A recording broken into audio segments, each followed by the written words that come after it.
பார்த்துக் கொண்டிருப்பது 24 நியூஸ் தமிழ். உதகை மற்றும் அதன் சுற்றுவட்டார பகுதிகளில் பெய்து வரும் மழையின் காரணமாக மலை காய்கறிகளின் ஒன்றான முட்டைகோஸ் விலை உயர்வு. கிலோ 30 ரூபாய்க்கு விற்கப்பட்டு வந்த நிலையில் தற்போது வரத்து குறைவால் கிலோ ஒன்றிற்கு 60 முதல் 80 வரை விற்பனை செய்யப்படுவதால் விவசாயிகள் மகிழ்ச்சி.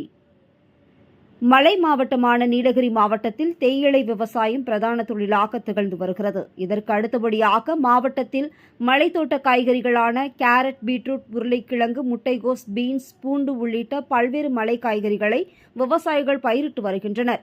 இங்கு விளைவிக்கக்கூடிய மலைத்தோட்ட காய்கறிகளை உதகை மார்க்கெட் சந்தைக்கும் மேட்டுப்பாளையம் கிடங்கிற்கும் விவசாயிகள் எடுத்து சென்று விற்பனை செய்து வருகின்றனர். உதகை காய்கறிகள் என்றால் ஒரு தனி மவுஸ் உள்ளது.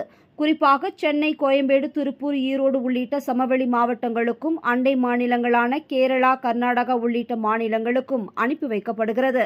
இந்நிலையில் கடந்த சில நாட்களாக உதகை மற்றும் அதனை சுற்றியுள்ள கிராமப்புறங்களில் மழையின் தாக்கம் அதிகரித்து காணப்பட்டதால் இங்கு விளைவிக்கக்கூடிய மலைத்தோட்ட காய்கறிகளை அறுவடை செய்யாமல் விளைநிலங்களிலேயே விவசாயிகள் விட்டுள்ளனர். இதனால் கேரட், உருளைக்கிழங்கு, பூண்டு, பீன்ஸ் உள்ளிட்ட காய்கறிகளின் விலை தற்போது அதிகரித்து காணப்படுகிறது.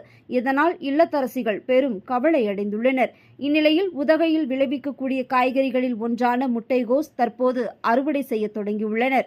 கடந்த சில நாட்களாக கிலோ ஒன்றிற்கு 30 ரூபாய்க்கு விற்பனை செய்யப்பட்டு வந்த முட்டைகோஸ் தற்போது மழையின் காரணமாக வரத்து குறைந்துள்ளதால் கிலோ ஒன்றுக்கு 60 முதல் 80 ரூபாய் வரை விற்பனை செய்யப்படுவதால் விவசாயிகள் மகிழ்ச்சி அடைந்துள்ளனர்.